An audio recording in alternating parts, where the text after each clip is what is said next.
So I expect the response from your side based on the MCQs.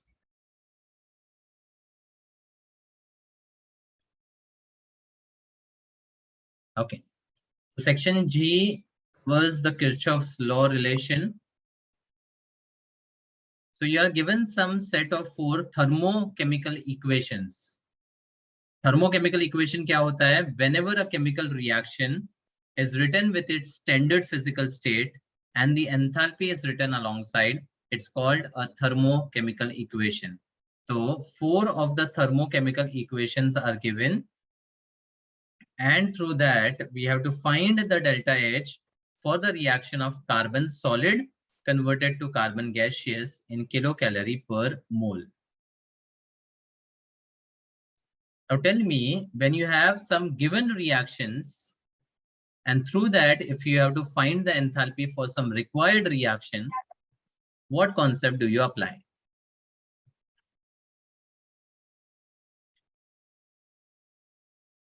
Hess's law. Hess's law. And Hess's law is simply based on the concept that enthalpy is a state function. Reaction चाहे एक step में करो या multiple steps में करो, the enthalpy depends only on the initial and the final state. ठीक है, तो वही फंडा के through Hess's law can be used to find the enthalpy of any reaction whether it is feasible or not. So बहुत सारे ऐसे reactions हैं जो feasible नहीं होते हैं, लेकिन उनकी standard enthalpies अगर ढूंढनी है तो we can clearly use this Hess's law. अब Hess's law use करने का एक simple सा concept है. Whatever is required, you just get it from the given reaction. Whatever is required, get it from the given reactions. So now, required mein I have carbon solid. And this carbon solid, you can get it from which reaction out of the given? First one. First one. So the delta H for the required reaction will be equal to the enthalpy of the first reaction. Carbon gaseous can be obtained from which reaction? Fourth one. And we require the carbon gaseous on the right, and fourth में carbon gaseous right में ही है, मतलब जैसा required है वैसा ही given में है, मतलब fourth reaction को ऐसे का ऐसा ले, ठीक है? But when I add first and the fourth reaction, I also get oxygen gas, carbon dioxide gas, and the carbon monoxide gas along with oxygen atom in its gaseous state, which are unwanted. तो ये 4 species जो unwanted है, I need to cancel it or remove it through the other reactions. तो अब second reaction को how do I use such that I can cancel the unwanted species?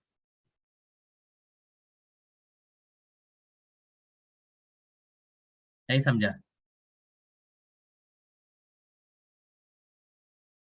First reaction आपने ऐसे का ऐसा लिया, यानी आपने क्या किया, carbon solid plus oxygen gaseous giving you CO2, ये मिला.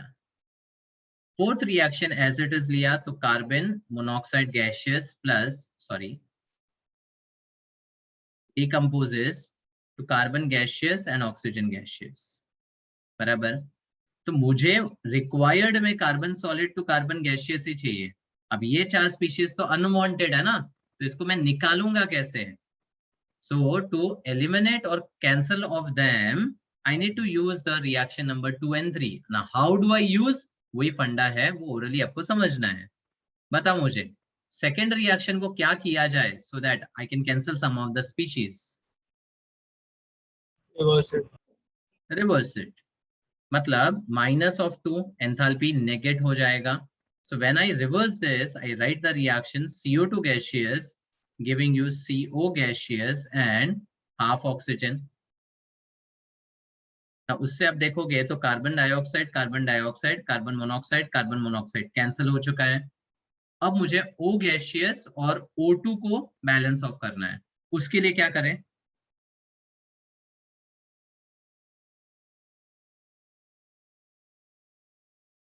Minus half of third reaction को रिवर्स करके हाफ किया जाए, मतलब half of the third reaction.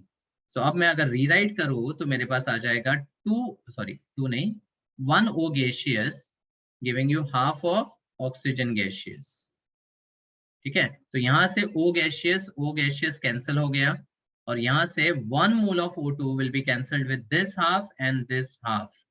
अब अगर चारों रिएक्शन को आप एड अप करोगे तो are you getting the required reaction? Just see that. Yes.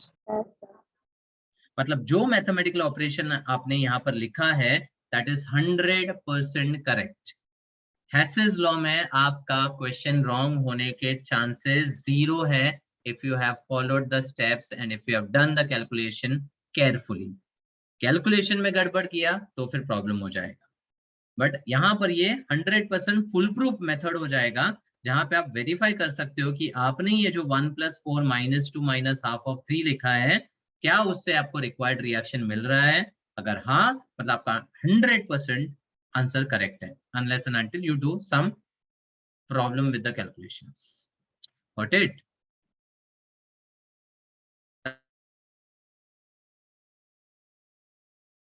अरे मुझे क्यों म्यूट कर रहे हैं भाई?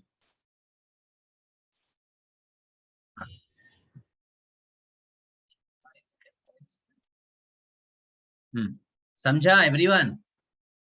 Yes, sir. So now the delta H will be equal to, first is -94.3 plus fourth is 230.6, minus of 2 is minus of -67.4, and minus half of third will be 58.7. So minus 94.3 plus 230.6 plus 67.4 minus 58.7. So पहले तो positive values को add कर लेते हैं तो ये हो जाएगा 298 and this will become 95, 5, 153, right? तो ये 5, 4 और 1, 145 should be the answer. And unit क्या दिया है? Kilo calorie per mole, so this will also be kilo calorie per मोल, क्योंकि एक मोल के लिए डिफाइन कर रहे हैं रिएक्शन में भी, so the answer will be option 4th. So इसमें कैलकुलेशंस में भी प्रॉब्लम नहीं है, इट्स सिंपल एडिशन सब्ट्रैक्शन वाला calculation which will be there in the Hess's law. Got it? Yes, sir. Yes, sir. Next, the enthalpy change for the reaction of 5 liter of ethylene with 5 liter of hydrogen gas at 1.5 atmosphere pressure is delta H equal to minus 0.5 kilojoule. Then the value of delta U will be, and 1 atmosphere liter is given to be 100 joules.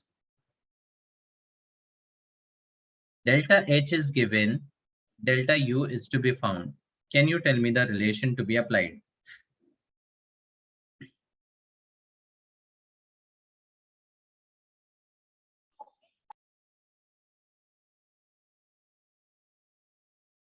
Enthalpy and internal energy relation.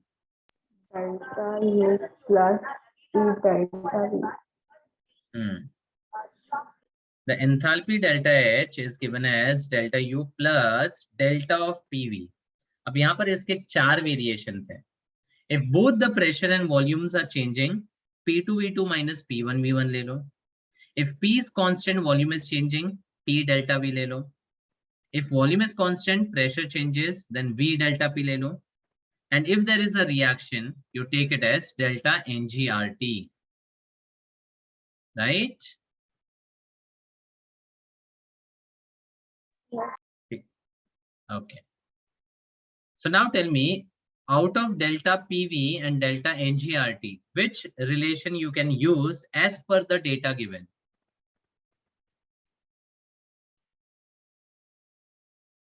Data के हिसाब से क्या use करेंगे? Delta PV. Delta PV. Why can't you use delta NGRT? Temperature is not given. Super. अगर temperature दिया होता ना तो डेफिनेटली डेल्टा एनजीआरटी यूज करके आप आराम से फाइंड कर लेते हैं, क्योंकि delta NG is something which we get it from the reaction. In fact अगर रिएक्शन चेक करोगे, इट्स इथीन का hydrogenation giving you ethane, delta NG is equal to -1। लेकिन डेल्टा एनजीआरटी यूज करने के लिए आपको टेम्परेचर तो चाहिए ना, और कोई भी टेम्परेचर आप अज्यूम नहीं कर सकते हो। तो यहाँ पर as per the data given the temperature is not there. ठीक है, तो अब यहाँ पर डेल्टा पीवी को यूज करने के लिए एक इनडायरेक्ट तरीका दिया है। They have given that 5 litre of ethylene and 5 litre of hydrogen at 1.5 atmosphere pressure is reacting। ठीक है, तो अब मुझे बताओ, when 5 liter ethane and 5 liter hydrogen are reacted, how much liters of ethane would be obtained? 5. And can you recollect some law related to this? Gay-Lussac's law of combining volumes. Very good. Gay-Lussac's law of combining volumes, which states that when gaseous reactants combine to give you gaseous products, the ratio in which reactants react and the product is formed is in a whole number ratio. मतलब volume ratio will be here 1:1:1। अब यहाँ पर दोनों ही 5 litre है तो product भी 5 litre बनेगा, बराबर। लिमिटिंग और एक्सेस का कॉन्सेप्ट भी यहाँ पर अप्लाई नहीं होगा। Had it been 5 litre and 10 litre then limiting excess का कॉन्सेप्ट भी आ जाता। ठीक है, so now here first of all I will be finding delta PV, but P constant है, वॉल्यूम चेंज हो रहा है, तो ये पी डेल्टा वी के बराबर हो गया। And pressure is given to be 1.5 atmosphere into the volume। Now volume मतलब volume of the products minus volume of the reactants। Reaction में डेल्टा V इस प्रोडक्ट माइनस रिएक्टेंट्स का वॉल्यूम कितना आ रहा है? -5। It will be 5 of the products, 10 of the reactants। मतलब finally यहाँ पर -5 into 1.5 is -7.5 लीटर एटमॉस्फेयर। और इसको मुझे किलो जूल में कन्वर्ट करना है so that I can use it along with delta H. तो सबसे पहले जूल में कन्वर्ट करने के लिए they have already approximately given it as 100 joule, तो वो यूज कर लो। तो ये 750 जूल के बराबर हो गया या -0.75 किलो जूल के बराबर हो गया। ठीक है, अब finally delta U the internal energy will be delta H minus P delta we. Delta H is given to be -0.5 in kilojoule। When you are solving the numericals, always see to it that you write the units below the value, so that when you are adding or subtracting, they should be in the same units। ये अपने आप take care हो जाए। ठीक है, तो ये -0.5 minus of -0.75।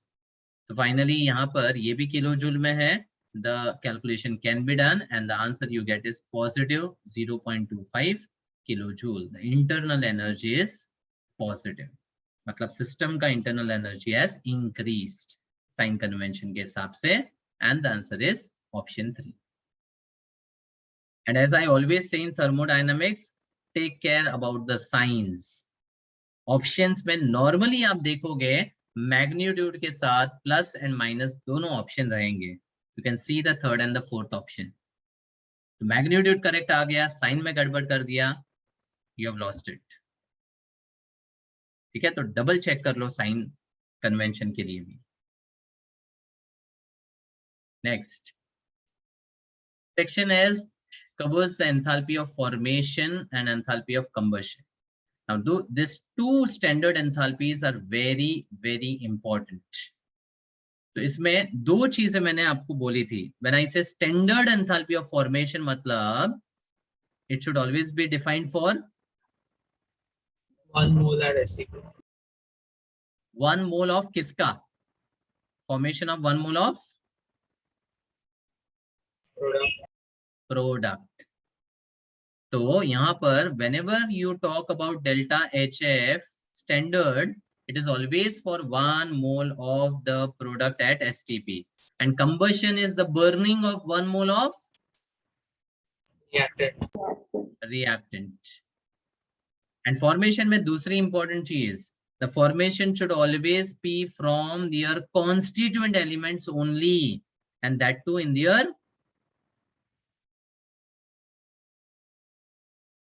their standard physical state. 1 mole product का STP condition, and तीसरी चीज from its constituent elements in their standard states. ठीक है, तो अब ये तो थियोरी है. अब MCQs में कैसे अप्लाई करना है, बहुत अच्छे अच्छे MCQs हैं यहाँ पर, just pay attention. So the first question, the species which by definition has 0 standard molar enthalpy of formation at 298 Kelvin is. Now, as per definition, any element in its uncombined state will always have the standard molar enthalpy, always 0. And this rule is very similar to redox wala rule. Redox में एक rule था, the oxidation state of any element in its uncombined state is always equal to 0. Right? जैसे chlorine का oxidation state is taken to be 0.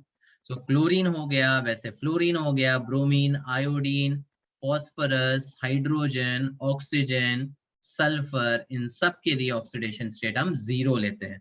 फंडा क्या था, जब तक एलिमेंट किसी और डिफरेंट एलिमेंट के साथ कंबाइन ना हो तब तक उसका ऑक्सीडेशन स्टेट आएगा ही नहीं ना. वैसे ही जब तक कोई एलिमेंट किसी और के साथ कंबाइन ना हो तब तक उसका फॉर्मेशन एंथैल्पी जनरेट ही नहीं होगा, मतलब it will be equal to 0. But इस केस में 0 कब होगा, only when the physical state is standard. So now look at the options and tell me which will be the correct answer for the first. Chlorine. So H2O and methane तो ruled out ही है क्योंकि ये combined state में है. What is the problem with the first option? Why not first? Bromine is a liquid. Yes. The standard physical state of bromine is liquid. इसका जो delta HF रहेगा ना वो 0 लिया जाता है, इसका नहीं. Because यहाँ पर when you convert from the liquid to gas, there will be some energy used up for the evaporation या vaporization. तो उसके लिए कुछ एंथैल्पी यहाँ पर हो जाएगी. बट लिक्विड होगा तो उसका स्टैंडर्ड स्टेट है, उस केस में it's taken to be 0. That's why the correct answer for the first option is option 2. समझा everyone?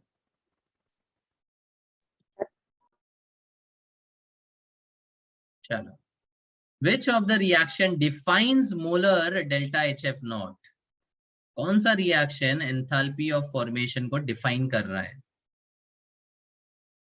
तो सारे ऑप्शन देखते हैं and then we will come to the answer. Is first correct?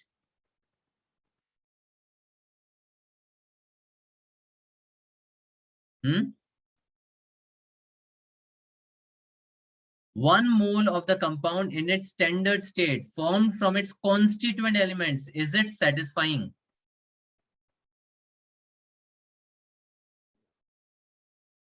अरे hello आकृति, Sameer, keep responding. No, because constituent element में से नहीं है इसलिए ये ruled out है. Second one mole of HBr obtained from its constituent element hydrogen and bromine, is that okay?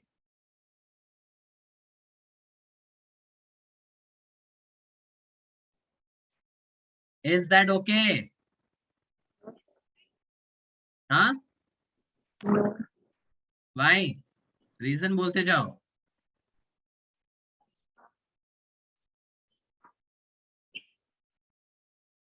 अरे फर्स्ट क्वेश्चन में ही तो कॉन्सेप्ट डिस्कस किया है. गौतम किधर गया?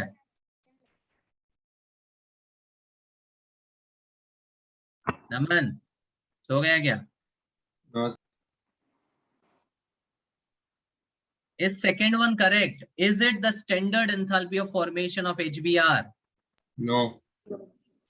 क्या प्रॉब्लम है बोलो ना फिर. Bromine is gas. हाँ, तो this is also incorrect because bromine का स्टैंडर्ड फिजिकल स्टेट लिक्विड होता है. ठीक है, third one, is it okay? Yes. Yes. 1 mole of ammonium nitrate formed from its constituent element nitrogen, hydrogen, and oxygen in its standard state. Yes, this perfectly defines the formation enthalpy. And what's the problem with the fourth one? 2 moles. तो सबसे पहली बात, formation मतलब यहाँ पर बड़ा सा one होना चाहिए प्रोडक्ट साइड पे, वो नहीं है, मतलब ये तो सीधा सीधा रूल्ड आउट है. ठीक है, next, in the reaction CO2 plus hydrogen giving CO plus H2O, delta H equal to 2.8 kilojoule. Delta H represents heat of reaction, combustion, formation या solution.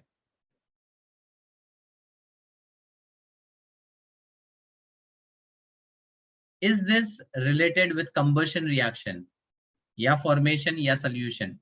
It's just a reaction. 1.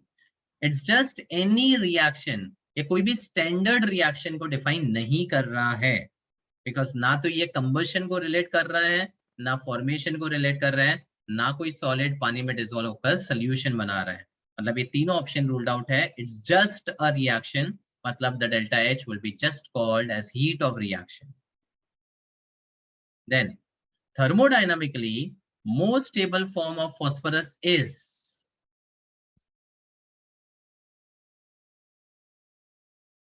Phosphorus के 3 main allotropes है, red और violet phosphorus, white या yellow phosphorus and black phosphorus.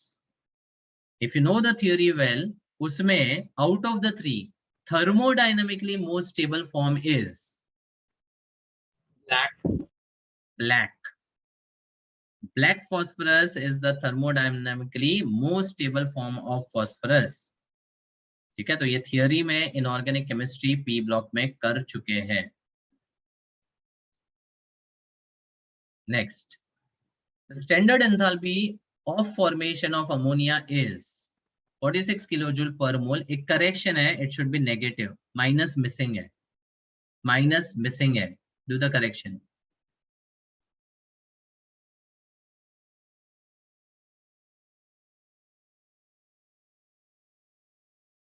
Rahul, काफी लोग के camera angle proper नहीं है, उनको वार्निंग दो. इफ इट इज ओके, अगर वो प्रॉपरली अलाइन करते हैं तो ठीक है, नहीं तो निकाल दो.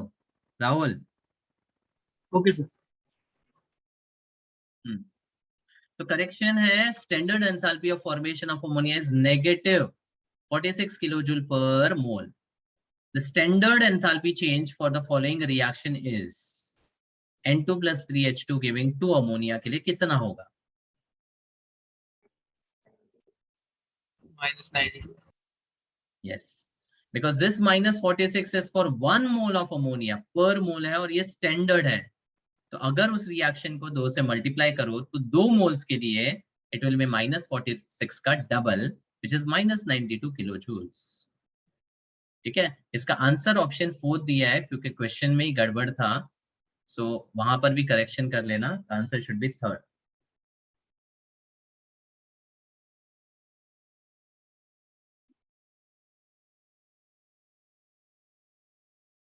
ध्रुषा,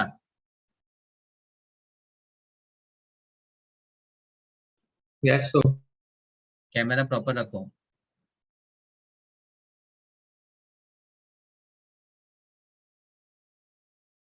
Next, this is a good question. The standard heat of combustion of solid boron is equal to, and we have to relate with delta HF naught of B2O3, मतलब formation of boron trioxide. Now, firstly, tell me, how would you write combustion of boron reaction? Yes. B plus O2 gives B2O3. B solid plus O2 gaseous gives B2O3. And how would you balance this for combustion? 432. 4, 3, 2. It's absolutely wrong. 2, 3/2 and 1. That is also wrong. मैंने आपको क्या पूछा? Combustion का reaction लिखना है. For combustion the 1 mole should be for. किसका 1 मोल होना चाहिए बच्चा? Reactant. हाँ, इसीलिए बार बार बोल रहा. फॉर्मेशन में प्रोडक्ट के वो 1 बड़ा क्यों लिखता हूं मैं? ताकि दिमाग में फिट हो जाए. ठीक है ना? तो अब when you write the combustion for any substance, सबसे पहले the moment you write combustion in thermodynamics, ये 1 होना चाहिए. It has to be for 1 mole of the reactant burning in oxygen. So for this 1 mole, B2O3 should be balanced as half, and now the oxygen should be balanced as 3/4. Do you get this? Yes, sir. Yes, sir. ये question समझ में आ गया तो combustion और formation कैसे लिखना है वो 100% क्लियर हो जाना चाहिए. ठीक है? So this particular reaction defines the combustion of boron. ठीक है? अब I have to compare the formation of B2O3. अब B2O3 का फॉर्मेशन रिएक्शन कैसे लिखोगे?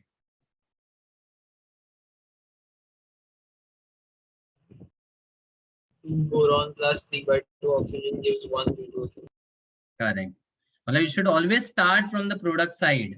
1 B2O3 solid is obtained from its, listen to my words, 1 mole of B2O3 in its standard physical state solid is obtained from its constituent elements boron and oxygen in their standard states. अब ये 1 आपका fix है, इसको आपको touch नहीं करना है. इसके बेसिस पे when you balance, this will be 2 and this will be 3/2. And this will represent delta HF of B2O3. ठीक है? So now, how would you get the first reaction through the second one? Second को क्या करोगे तो first मिलेगा? हाँ. आप आ रहे समझ में? Yes, sir. मतलब can I say combustion of boron is equal to half of formation of B2O3?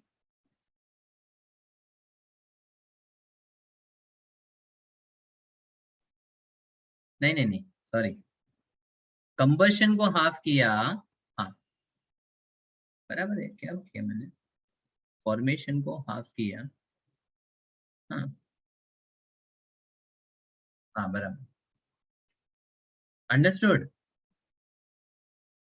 Yes, sir. सो आपसे पूछा था standard heat of combustion of solid boron is equal to what? So it will be half of formation of B2O3. So the answer is option 2. ठीक है?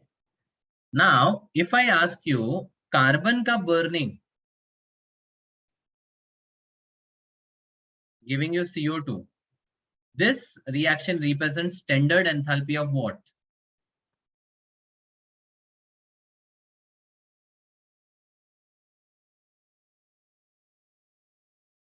Combustion of carbon and formation of CO2.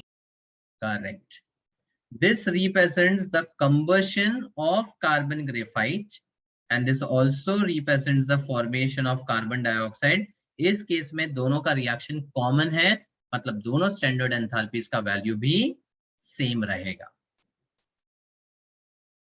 Is that clear? Yes. Next. So again, I have 3 given reactions, first, second, and third. One second.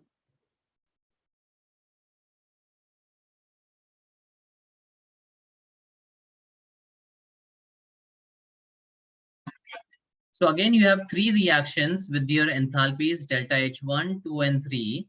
So heat of formation of NCl3 in terms of these enthalpies will be. Again, this you can solve it through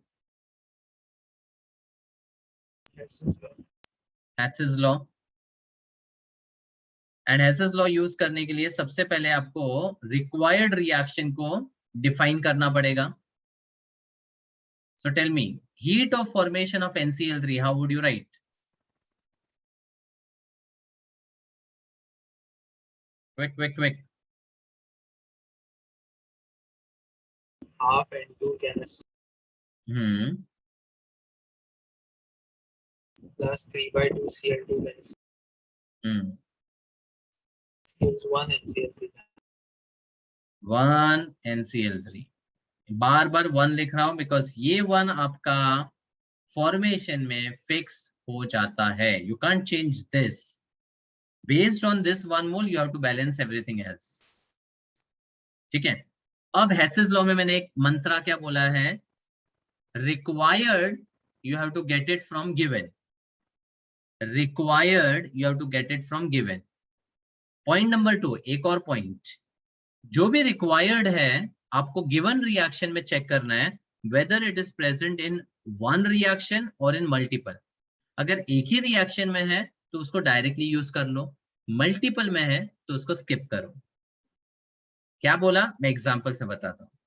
now required में first thing you have is half of N2.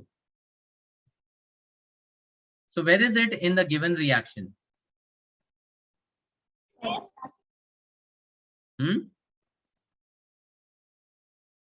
Second. And it's unique. Unique मतलब तीनों में सिर्फ second reaction में N2 है. कहीं पे repeat हो रहा है क्या? नहीं. तो बिंदास आप सेकेंड रिएक्शन ले लो और उसका आधा भी करो क्योंकि हाफ मोल चाहिए तो 2/2. उसके बाद 3/2 Cl2 चाहिए. Where is chlorine available in the given?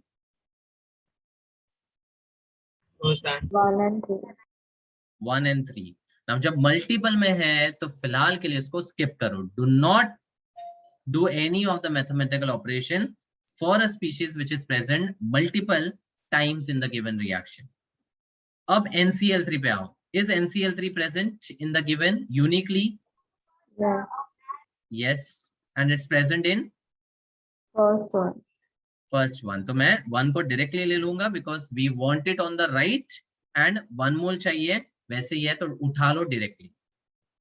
अब देखो यहां पर थ्रू द सेकेंड रिएक्शन का half mole I have got the moles as half 3/2 and 1.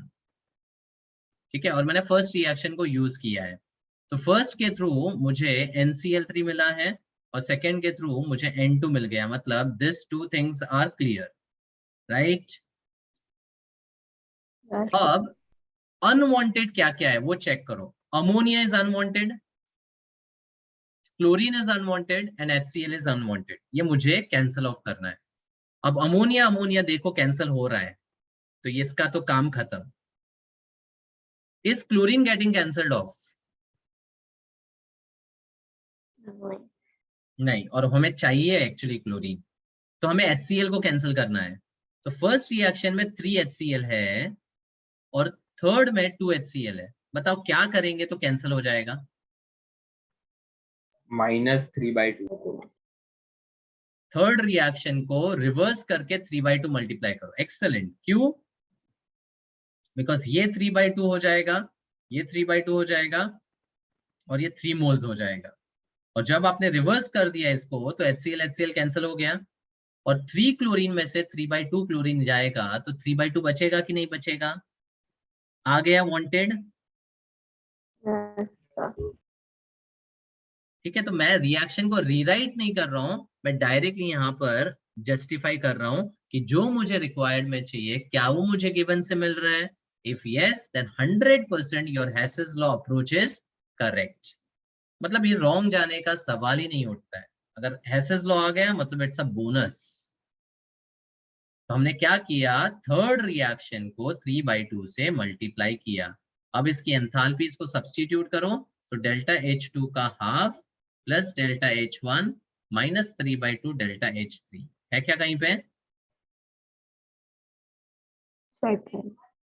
Second. Hence the answer is 2. Is this understood? Yes, sir. So once again Hess's law को solve करने के दो simplest tricks. Trick number 1, you have to get the required from the given reactions. Trick number 2, if some species is repeating multiple times in the given, do not take it. Do not use it first. उसको बाद में use करो. जैसे मैंने यहाँ पर approach बताया, अब आपका क्लोरीन जो चाहिए था वो मिल जाएगा. And hence this will be the Hess's law का relation. चलो आगे. The following reaction: diamond burning to give CO2 delta H given, graphite burning in oxygen to give CO2. ये first reaction, ये second reaction. The question is heat required to change 1 gram of carbon diamond to carbon graphite is. Again, what will you use? This is law. Yes.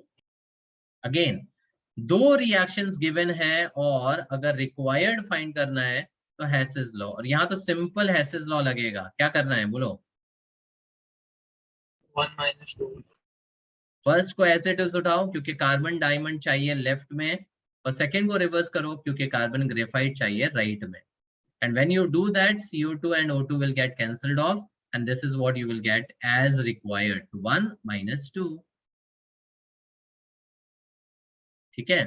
अच्छा, इसमें एक और चीज observe करो. When the graphite is burnt in oxygen, the heat released is 24 more. And diamond के लिए -94.3, मतलब magnitude wise कम है. So now when the diamond is converted to graphite, what is the value? Let's check. -94.3 minus of -97.6, ये आ जाएगा +3.3. Now +3.3 calorie per mole आया. That indicates that this particular process is an endothermic process. हाँ कि नहीं? Yes, sir. और endothermic process में product की stability कम होती है. कम होती है. ठीक है. तो एनर्जी वाइज अगर हम देखें तो ग्रेफाइट की एनर्जी ज्यादा है as compare to the diamond, right. Also, this particular enthalpy when one allotropic form converts to another is called what?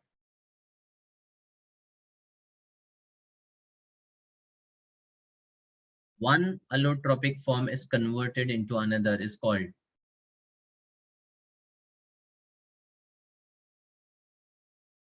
enthalpy of transition. याद रखना, allotropic forms का interconversion is called as transition enthalpy. So finally we have got the answer as 3.3 kilocalorie per mole, but we can't see in the options because this 3.3 kilocalories for 1 mole.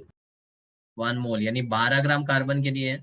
आपसे पूछा गया था 1 gram carbon के लिए कितना है, मतलब the answer should be divided by 12, and when you do so you get 0.2 something something. अब 0.2 का ऑप्शन एक ही है, मतलब आगे ज्यादा मेहनत नहीं करने का, आपको आंसर मिल जाएगा as 0.275 kilo calorie. Understood? Yes, sir. Next, again there are 4 reactions with their enthalpies given 1, 2, 3, 4, and we have to find the enthalpy of formation of H2SO4 at 298 Kelvin. Chalo, tell me what will be the approach. Write equation of formation. Super. Help me with the equation of formation of sulfuric acid, Naman. H2 plus S plus O2 Gives H2SO4. 1 mole. बोलो ऐसे बोलने का 1 mole of H2SO4. And from their standard states, मतलब gaseous, solid and gaseous. And then you have to balance H2S and 2O2. अब ये required मुझे given से चाहिए. So can you tell me the mathematical operation to be applied? तो trick number 2 मैंने क्या बोला? Given में क्या है, sorry, required में क्या है वो given से लाना है, और अगर वो multiple times repeat हो रहा है तो छोड़ देना है. चलो, tell me, how would you get H2 from the given? 4. 4. 4 से सीधा सीधा आ रहा है. Then sulfur First. first, oxygen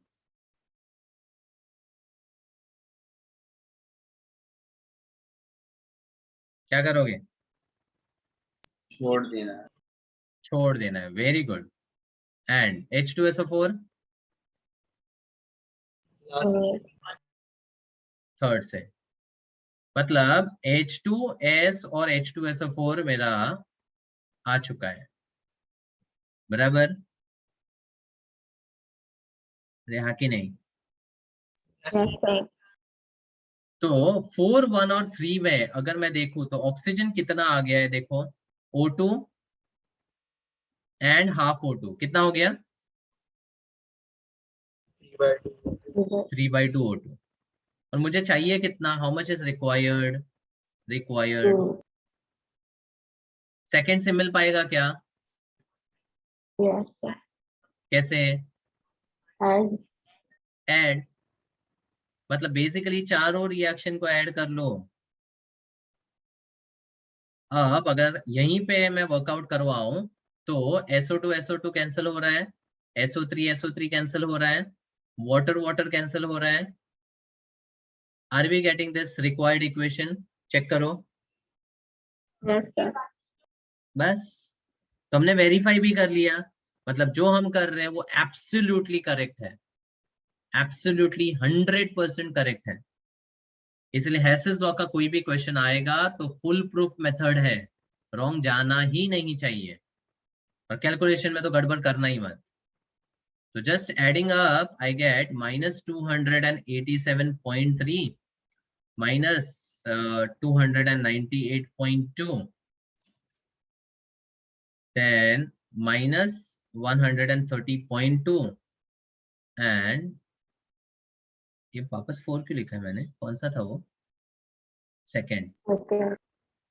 sorry. And minus 98.7. जब आप ये सब एड अप करोगे ना तो आंसर तो नेगेटिव आ रहा है. मतलब एक ऑप्शन तो वैसे ही रूल आउट कर सकते हो आप.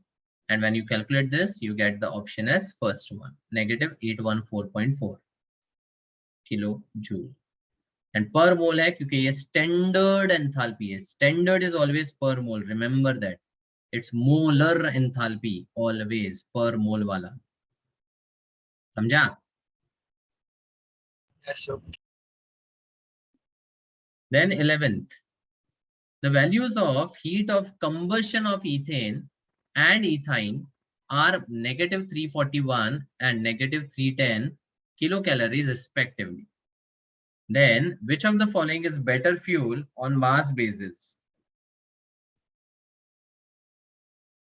Now if you remember, better fuel का concept हमने hydrogen chapter में किया था. And if you remember, for better fuel we define it with respect to some parameter. What was that? Heat per gram. Heat per gram. What is that called? उसका एक नाम था. Some value.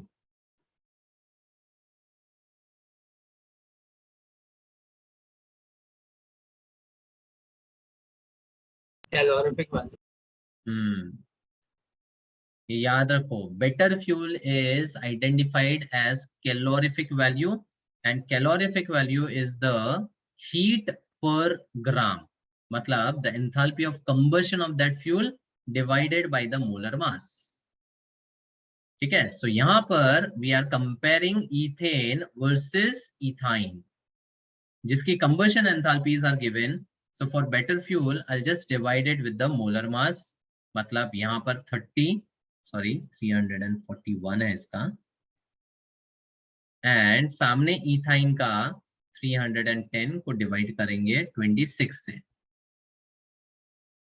ठीक है, तो this is almost 34/3 which comes out to be 11.33. This will be in the unit of kilojoule या kilo calorie, जो भी है, इधर किलो कैलोरी है तो किलो कैलोरी पर ग्राम के यूनिट में आएगा. ठीक है, और यहाँ पर अप्रोक्सीमेटली 12 का वैल्यू आता है. So a fuel which has a higher calorific value is considered as a better fuel. इसका मतलब क्या है कि 1 gram of that fuel will give you more amount of energy. मतलब इथाइन का 1 ग्राम 12 किलो कैलोरी की एनर्जी देगा, whereas ethane का 1 ग्राम सिर्फ 11.33 किलो कैलोरी की हीट जनरेट करेगा. तो ऑब्वियसली उसकी कैलोरीफिक वैल्यू ज्यादा है, यानी ethyne will be considered as a better fuel. Understood? Yes. Next, the enthalpy of combustion of benzene is -3250 kilojoules. और यहाँ फुल स्टॉप है, वो मिसिंग है. यहाँ full stop in new statement है. So enthalpy of combustion of benzene is -3250 kilojoules. When 0.39 gram of benzene is burnt in excess of oxygen in an open vessel, the amount of heat evolved is. What can be done here?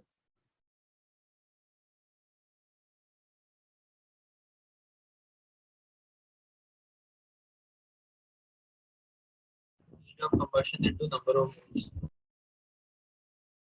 Heat of combustion into the number of moles. मतलब simple unitary method apply करना है ना.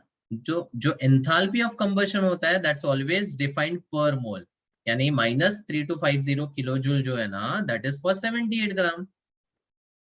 तो 0.39 के लिए कितना, तो basically वो जब आप डिवाइड करोगे ना तो मोल्स ही आ जाएगा. तो इट इज 100% करेक्ट कि एनर्जी को मोल से मल्टीप्लाई कर लो, one and the same thing.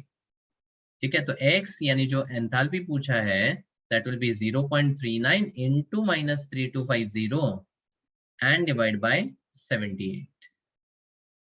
ये जाएगा 200 टाइम्स, एक जीरो कट गया, 325 divide by 20 gives you 16 point something, 16.25 kilojoule would be the answer. ठीक है, ये नेगेटिव आ रहा है. नाउ अगर क्वेश्चन में पूछा है heat evolved is, and if your answer is -16.25 kilojoule, और ऑप्शन में नेगेटिव भी है पॉजिटिव भी है, which will you take? Positive, because heat evolved मतलब already they have taken care about the sign. आपको सिर्फ मैग्नीट्यूड कंपेयर करना है, समझा? एक्सोथर्मिक में whenever heats are related, then heat evolved बोला मतलब minus is taken care, you have to just take the magnitude. अगर एंथैल्पी कितना है तो फिर साइन के साथ बात करेंगे. Are you getting the difference? Yes. Yes, sir. So इस केस में तो आपको सिर्फ मैग्नीट्यूड ही आइडेंटिफाई करना था, तो आंसर थर्ड है. Then 13. The difference between delta H and delta E on a molar basis for the combustion of methane gas at T Kelvin would be.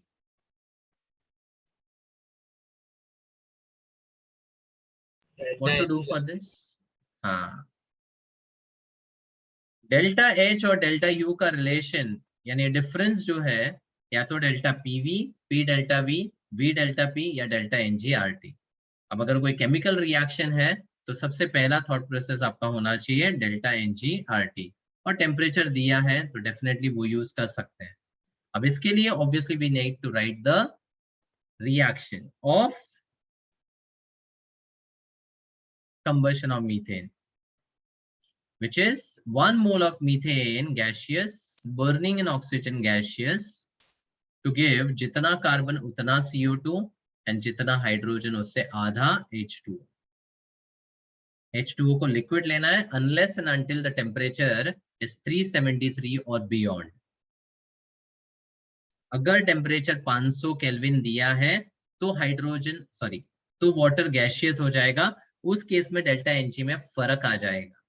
But standard condition की अगर बात करते हैं तो वो लिक्विड ही लेना है आपको, ठीक है. और ऑक्सीजन को जब बैलेंस करेंगे तो यहाँ पे ट्वाइस आ जाएगा. So what is the delta n g value?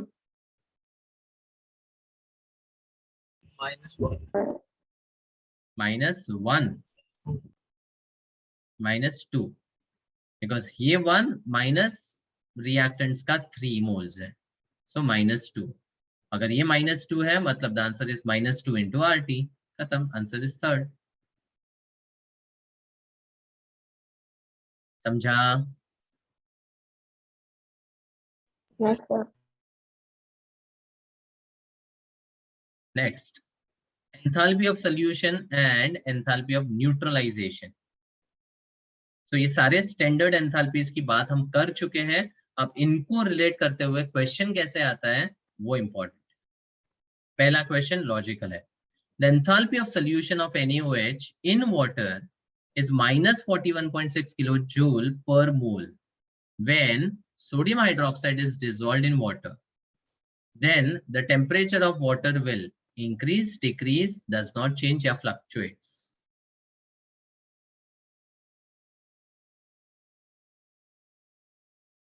क्या होगा?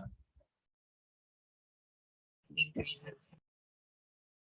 100%, कोई डाउट ही नहीं है इसमें. अगर कोई सॉलिड को पानी में डिसॉल्व करते हैं, ठीक है, अगर NaOH सॉलिड है and we are dissolving in water, तो it forms the NaOH aqueous and the enthalpy associated is enthalpy of solution. अब अगर वो एंथैल्पी नेगेटिव है मतलब after the solid is dissolved in water the heat is released which will actually be enough to raise the temperature of water. मतलब अगर solution form करने के time पे प्रोसेस एक्सोथर्मिक है तो सॉल्यूशन विल बिकम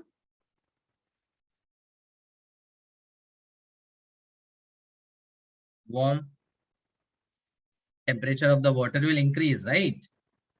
And अगर कोई solid को पानी में डालने के टाइम पे it's an endothermic process, then that solid will actually take up the heat from the water and thereby the temperature of water in that case will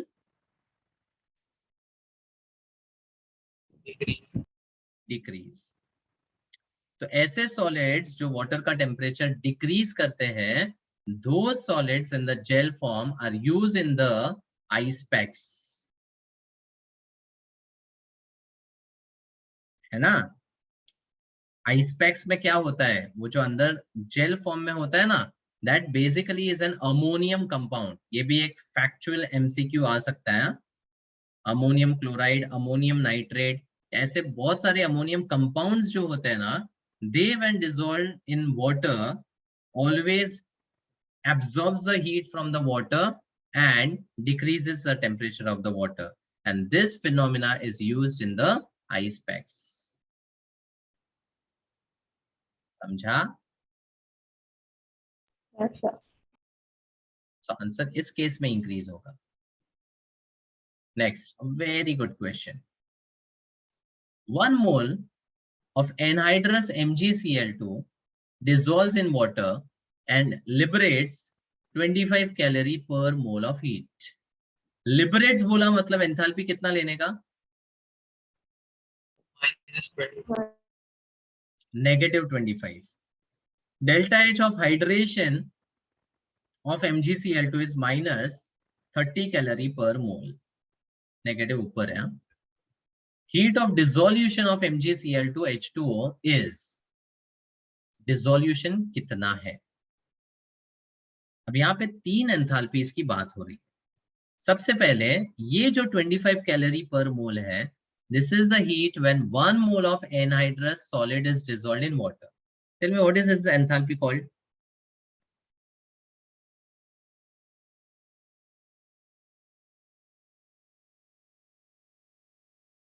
बोलो। enthalpy of dissolution. Solid जब पानी में dissolve होता है तो enthalpy को dissociation कैसे बोलेंगे? Dissolution. डिसोल्यूशन नहीं, dissolution is that enthalpy which is the energy released when it changes from one concentration into another. 10 H2O, 100 H2O, 150 H2O, 250 H2O. But if a solid is dissolved in excess of water, the enthalpy is called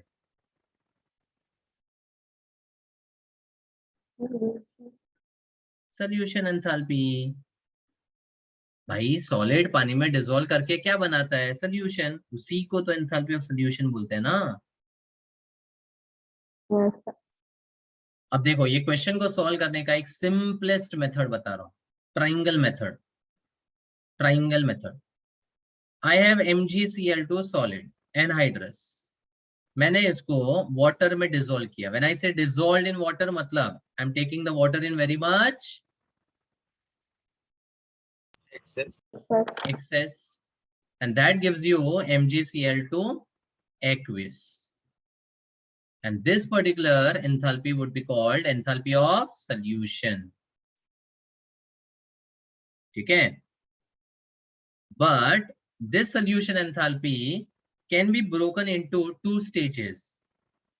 First, making the solid hydrated, and second, changing that concentration into the excess water concentration. मतलब MgCl2 को मैं अगर limited पानी दूं तो ये hydrate हो जाएगा, कि नहीं? Yes. इसको बोलते हैं एंथैल्पी ऑफ हाइड्रेशन। मस्त क्वेश्चन है ये, एंथैल्पी ऑफ हाइड्रेशन।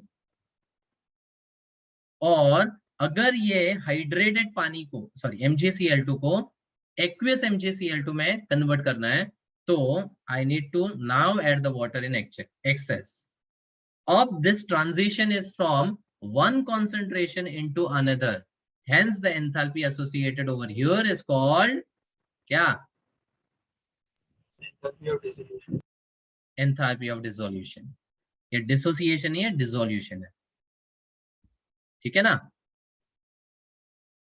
Yes. अब ये ट्राइंगल वाले मेथड में how do you relate the enthalpies? Hess's law.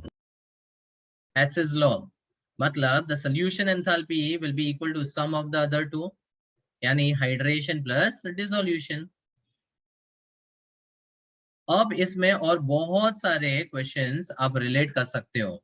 जैसे एक और क्वेश्चन मैं बताता हूँ, CuSO4, can I add limited water to get an intermediate hydrated CuSO4?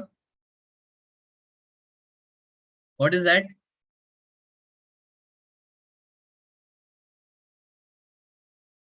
Hydrated CuSO4 is called Fluid. And how many water of crystallization is there? 5. तो यहाँ पर हम पहले क्या करेंगे, +5 H2O ऐड करेंगे और CuSO4 डॉट 5 H2O बनाएंगे। ठीक है, ये क्रिस्टलाइन फॉर्म में है। अब इसको एक्सेस पानी में अगर डाल दिया तो CuSO4 एक्वियस होगा कि नहीं होगा? और ये जो कन्वर्जन है from solid to aqueous, that is basically solution. Again यहाँ पे वही फंडा ना, सोल्यूशन वाला enthalpy is equal to hydration वाला enthalpy and the enthalpy of dissolution. Are you clear with this? Yes, sir. ठीक है, तो ये दोनों क्वेश्चंस काफी इंपॉर्टेंट है और ये ट्राइंगल मेथड काफी इजी है। आपको अलग अलग स्टेप वाइज रिएक्शंस या प्रोसेसेस को यहाँ पर लिखना ही नहीं है, just define the triangle properly, you get the answer, that's easy. ठीक है, so now the solution enthalpy is -25, liberate बोला है, don't forget the sign, hydration is -30, तो dissolution का enthalpy पूछा है and अब कैलकुलेशन करोगे तो 5 मिल रहा है, 5 वाट कैलोरी पर मोल, और ये पॉजिटिव है। सो आंसर फर्स्ट है। अगेन साइंस देखो, +5 भी है -5 भी है। थर्मोडायनामिक्स के मोस्ट ऑफ द एमसीक्यूज में you will have the options with similar magnitude opposite sign. Take care before marking the answer. 2 बार क्रॉस चेक कर लेने का, फिर मार्क कर लेने का। Next, heat of dissociation of dichloroacetic acid is 0.7 kilocalorie per mole, then delta H for the reaction of dichloroacetic acid with the base giving you salt and water is। क्या फंडा है इसमें?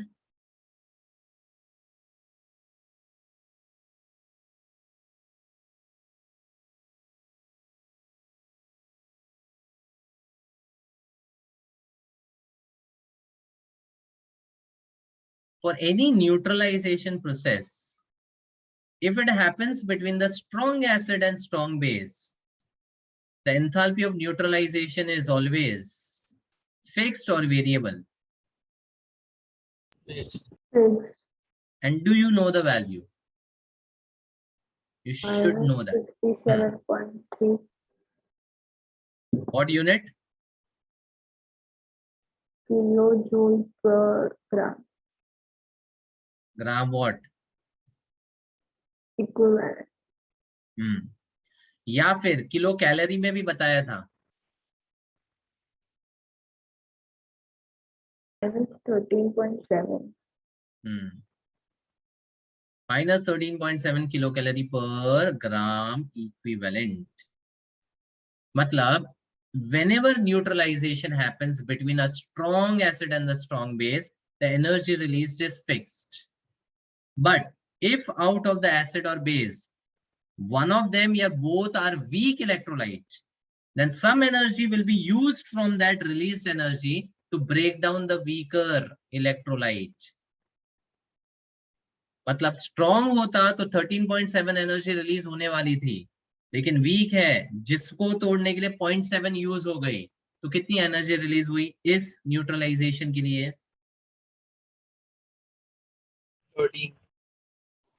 13 रिलीज हुई, मतलब -13 kilo calorie. तो dissociation का फंडा क्या है? जो एनर्जी रिलीज होती है उसमें से some energy is absorbed for the weaker electrolytes का breakdown, so the actual energy released is -13.7 + 0.7 which is -13 kilo calorie. Formula की भी जरूरत नहीं है, फंडामेंटल है, राइट? Yes. और इसमें एक एक्सेप्शन मैंने बताया था, can you recollect? wherein the enthalpy exceeds the standard also magnitude wise। HF. Just plus NaOH. हाँ, याद रखना वो, क्योंकि वो डायरेक्ट क्वेश्चन अगर आया तो आपका आंसर तैयार होना चाहिए। 57.3 से ज्यादा या 13.7 से ज्यादा, ऑब्वियसली यूनिट डिसाइड करेगा। तो HF प्लस NaOH के लिए ideally HF being a weaker acid, इसका एंथैल्पी 57.3 किलोजूल से कम होना चाहिए, लेकिन F बॉन्डिंग की वजह से there is some more energy released which is very high, and that is why it exceeds even the standard enthalpy. Next, Born-Haber cycle. Which of the following reaction does the molar enthalpy change of a reaction correspond to lattice energy of KBr? Lattice energy.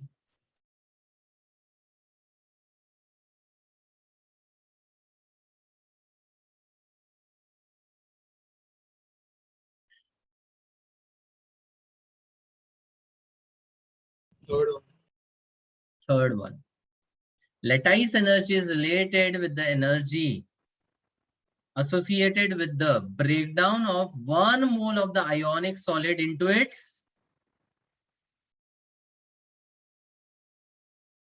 gaseous ions। जब 1 मोल किसी भी ionic solid का अपने gaseous ions में break होता है, the energy required for that breakdown is called lattice energy, Le। ठीक है?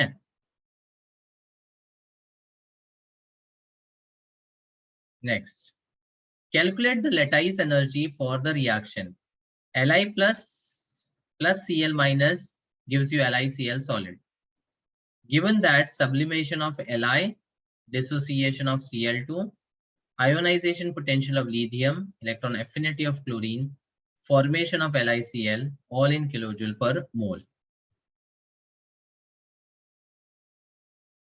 अब ये सिमिलर क्वेश्चन मैंने NaCl का बॉर्न हेबर साइकिल में पूरा डिस्कस किया है, याद है? Yes, sir. वापस वे बता देता हूं रिवीजन के लिए. सबसे पहले जो रिएक्शन आप लिखोगे, that will be the formation of LiCl. Tell me, how do you write formation of NaCl?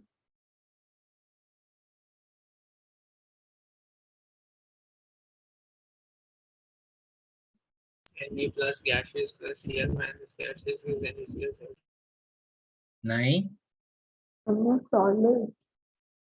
Na plus or Cl minus gaseous giving you NaCl is your lattice enthalpy. मैंने आपसे पूछा फॉर्मेशन ऑफ NaCl कैसे लिखोगे. वापस मेरे statements को बराबर से समझो. फॉर्मेशन जब भी बोलूंगा तो आपके दिमाग में क्या आना चाहिए? 1 mole of the compound formed from its क्या? Formed from its constituent elements in their standard physical state. अगर आप ये बोलोगे नहीं तो आप गड़बड़ करोगे, इसलिए बोलो 1 mole of the compound formed from its constituent elements sodium and chlorine in their standard physical state of solid and gas, and then balance it. हो गया formation. ठीक है. अब बॉर्न हेबर साइकिल क्या डिफाइन करता है कि Na सॉलिड और हाफ Cl2 से Na प्लस और Cl माइनस पे कैसे जाता है, और फिर वो कंबाइन होकर NaCl सॉलिड कैसे बनाता है, और फिर हेसेस लॉ को अप्लाई करके सम ऑफ द एंथैल्पीज कर लो. समझा? तो now tell me, Na solid से Na प्लस गैसियस कैसे जाएंगे?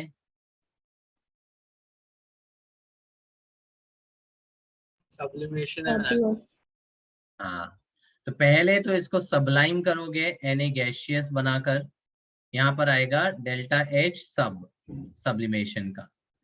फिर इसको आयोनाइज करोगे तो Ip आ जाएगा and you will get Na plus gaseous.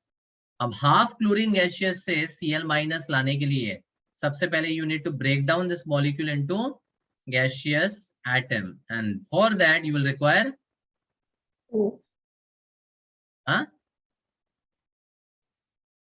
half of delta H dissociation. half of dissociation enthalpy. Very good, half of dissociation. ठीक है. और फिर इसको Cl माइनस बनाने के लिए electron affinity. अब when the gaseous ions are combining to give you the solid NaCl, this process is called, yeah, enthalpy for this process is called कौन सा एंथैल्पी? लैटाइस एंथैल्पी. ठीक है. तो हम बेसिकली क्या कर रहे हैं, इसमें एक स्टेप में जा रहे हैं और इसमें 5 स्टेप के थ्रू जा रहे हैं. अब एक स्टेप में जाओ या 5 स्टेप में जाओ, हेसिस बोलता है कि एंथैल्पी स्टेट फंक्शन है. मतलब delta HF of NaCl will be equal to sublimation enthalpy plus ionization potential plus half of the dissociation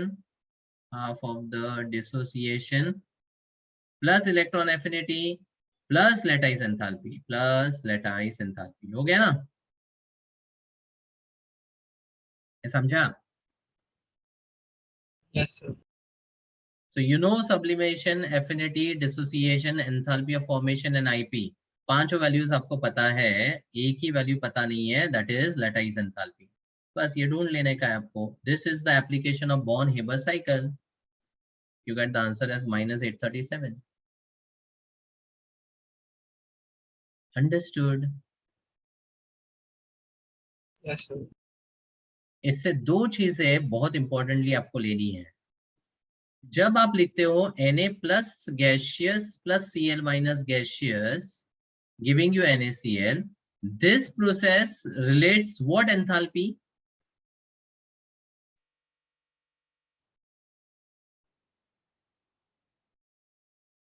अरे लिखा है ना,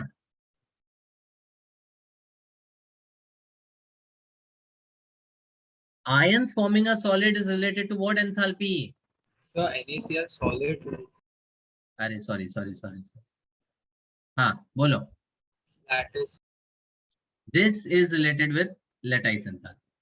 But NaCl solid formed from Na solid and Cl2 gaseous half mole, this will always be Enthalpy of formation. ठीक है. तो born Haber cycle में बस इन दोनों का डिफरेंस आपको पता होना चाहिए. Rest is simple. Got it.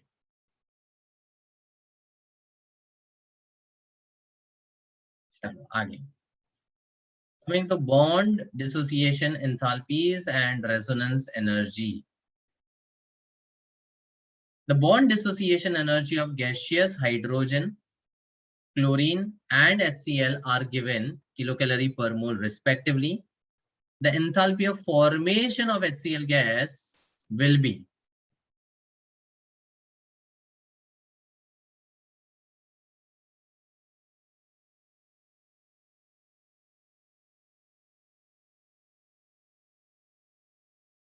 now recollect, if you want to find enthalpy of any reaction and data में bond enthalpies अगर दिया है, was there any direct formula which I had given?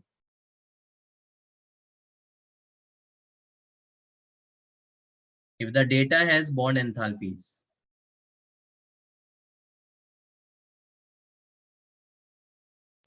Sum of reactants minus products.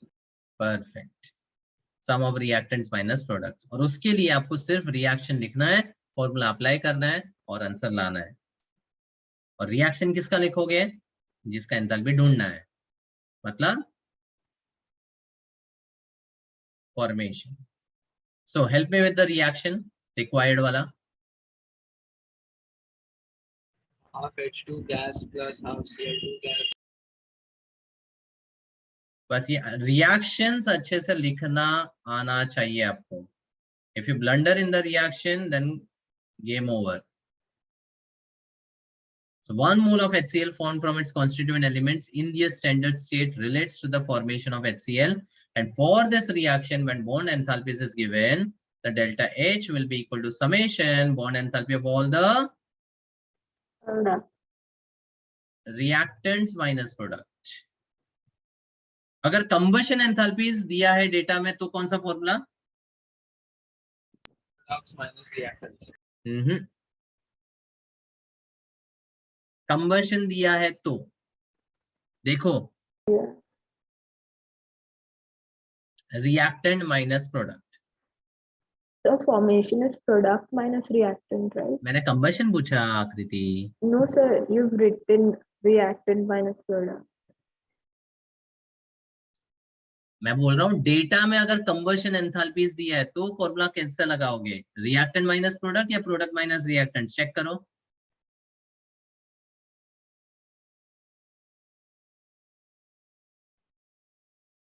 Reactant minus product. Reactant minus product. और अगर data में formation की enthalpies है तो फिर Product minus reactant. मतलब सिंपल है कि फॉर्मेशन की एंथैल्पीज अगर आई तो product minus reactant formula, combustion आया तो रिएक्टेंट माइनस प्रोडक्ट्स, और बॉन्ड एंथैल्पीज में भी रिएक्टेंट माइनस प्रोडक्ट. तीन ही फॉर्मूला था. अग्रीड.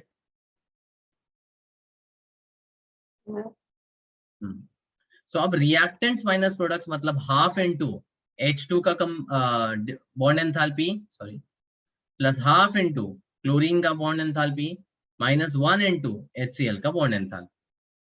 और तीनों मुझे दिया हुआ है 104, 58 एंड 103 रिस्पेक्टिवली.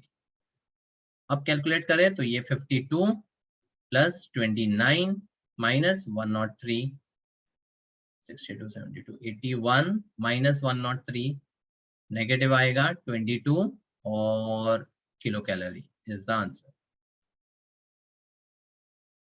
मतलब formation of HCl is an exothermic process. HCl is actually stabler than hydrogen and chlorine than the reactants.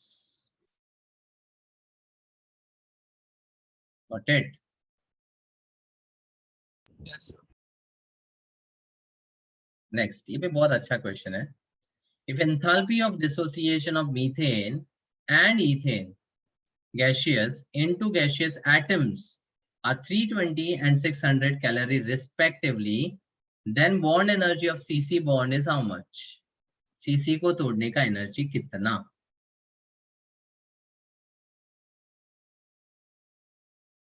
Now methane gaseous into gaseous atoms, what will be the reaction you will write?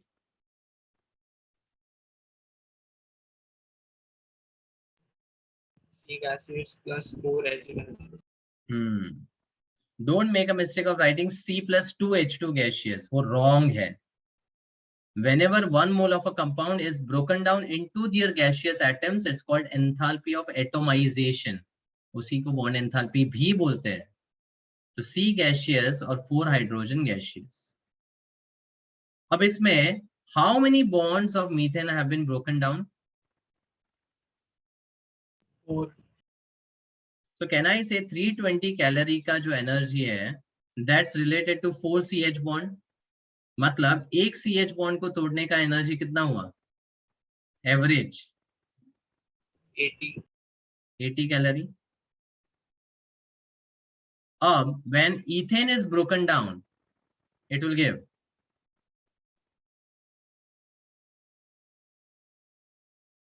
2 C gaseous and 6 hydrogen gaseous. So now this 600 calorie का energy is related to how many bonds broken down? 6 CH and 1 CC. Correct.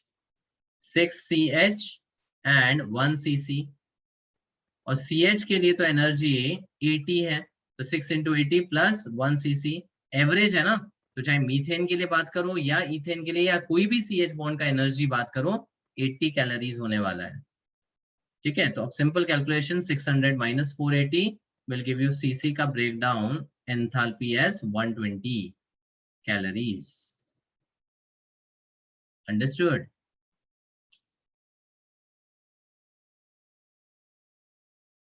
हाँ कि नहीं? Yes, sir.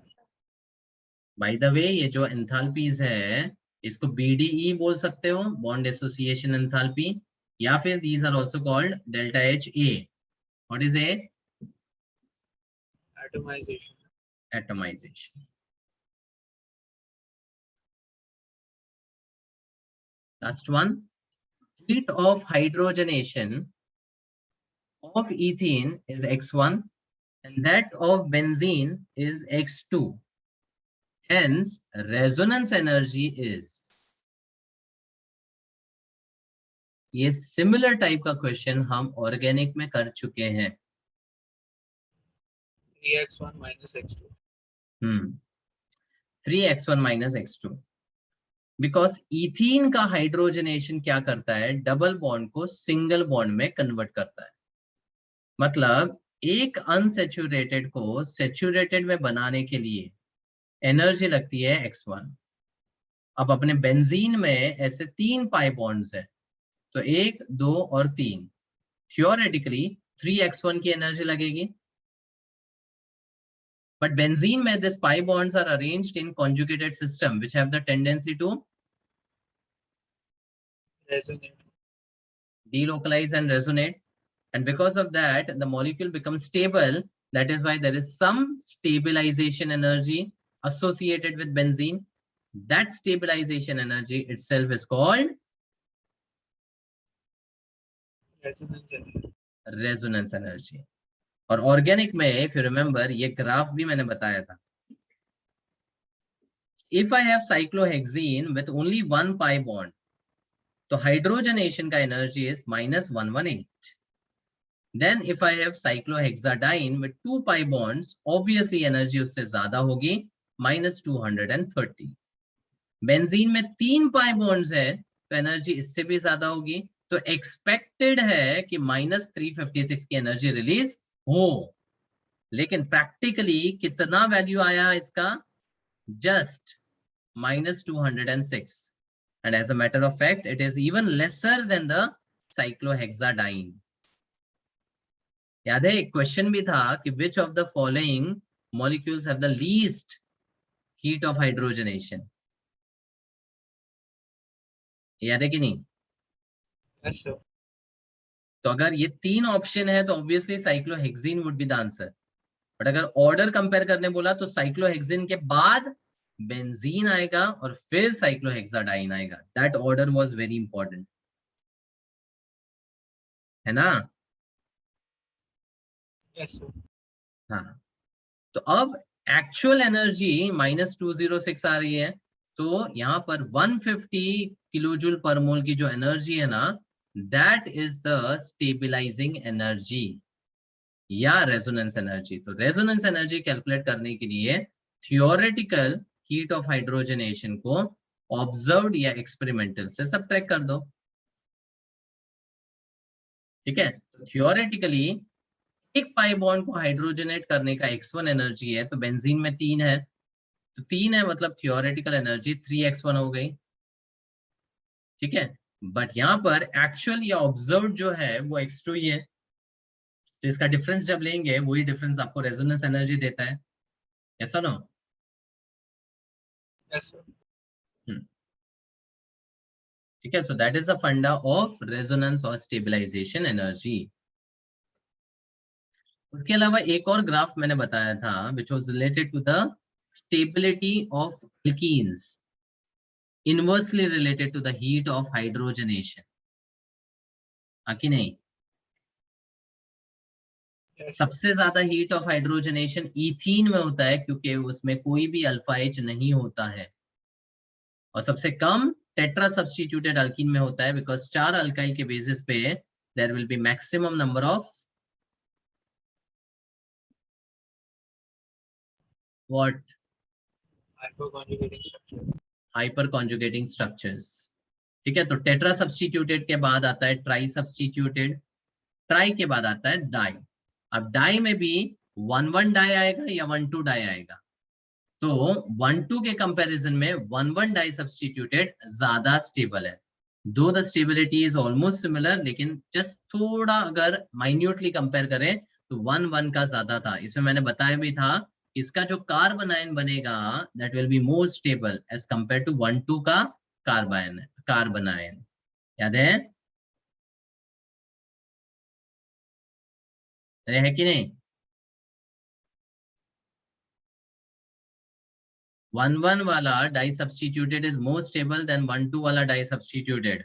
उस 1,2 में भी trans is obviously more stable than the cis, और उसके बाद मोनो सब्स्टिट्यूटेड आएगा और लास्ट में नॉन सब्स्टिट्यूटेड अल्कीन आ जाएगा with no alpha hyper conjugating structures. समझा क्या? Yes, sir. So now this discussion covers all the topics जिसका synopsis हमने last session में किया था, mainly with respect to the standard enthalpies defined for physical, chemical processes and some reaction related standard enthalpy, और उनको correlate करके कैसे questions को solve करना है वो भी हमने discuss किया. Any doubt? No, sir.